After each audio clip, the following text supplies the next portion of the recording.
One of the top messages that I want you to know tonight is that you're not alone.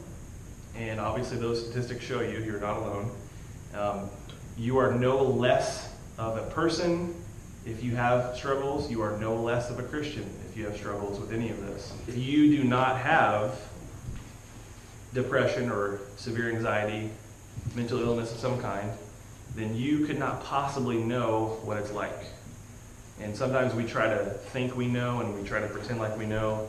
And the reason I know that is because there's a lot of people that have talked to me that have those things and they can't explain it. They don't know how to put it into words. Some people have said that, like, I wake up one morning and there's no reason for me to be down, but I just, like, something's off. I just don't know. Like, I'm in my head and I don't know what to do about it. But the misconception is that, well, Christians shouldn't struggle with that, or, churches shouldn't really even talk about that. There's like somebody may even say, like, how could you even be depressed if you've got Jesus?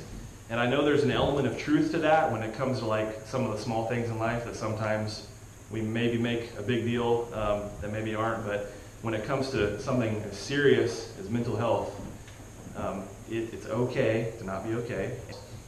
If you read the little thing called the Bible, you'll see some problems with those misconceptions. And here's an example. You guys know the story of Jonah. Before he was swallowed by a big fish, he told the guys to throw him overboard. What was he doing? Yeah, he wasn't like, I just want to go for a swim. No, he was like, he wanted his life to be over. And this is a person that God used, yet he had this thought in his mind. There's also a couple examples that a lot of people don't talk about this, but Moses and Elijah, both godly men, obviously, they both prayed at one time for God to take their life. Like, I want to die. I don't want to be here. Moses and Elijah prayed those prayers to God. So the myth that we've been bought into is that godly people, don't deal with depression and suicidal thoughts. First step is stop pretending like we have it all together. Second step, find someone to talk to, because another misconception, this is huge, is the people that think it's a weakness to seek help. I promise you, with all that I have, I'll tell you right now, it is a strength to seek help. It is not weakness. So for you to ever feel like, well, I don't want people to know that I go to a therapist or counselor. I don't even want, I just think I should be stronger than that. It is actually stronger to admit I don't have it all together and I'm going to go seek help.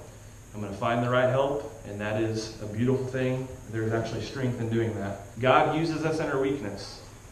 He does use us in our strengths. The talents He's given you, He wants you to use them for Him, but He also uses us in our weaknesses. When I can't do something, that's when He shows up even more. That's when His power is shown. And I want you guys to know that this verse in, 2 Corinthians, Paul says, He said to me, my grace is sufficient for you, for my power is made perfect in weakness. So I will boast all the more about my weaknesses so that Christ's power may rest in me. So when you struggle with something, do not be afraid to use it. Don't be afraid to name it. Don't be afraid to basically make it part of your story. Say, this is what I've struggled with. This is what God is teaching me through it. This is how God is with me through it. This is how God shows up, how powerful He is through my weakness. That is extremely Christian, extremely biblical, and a lot different than what a lot of people think when they think I got to bottle it up.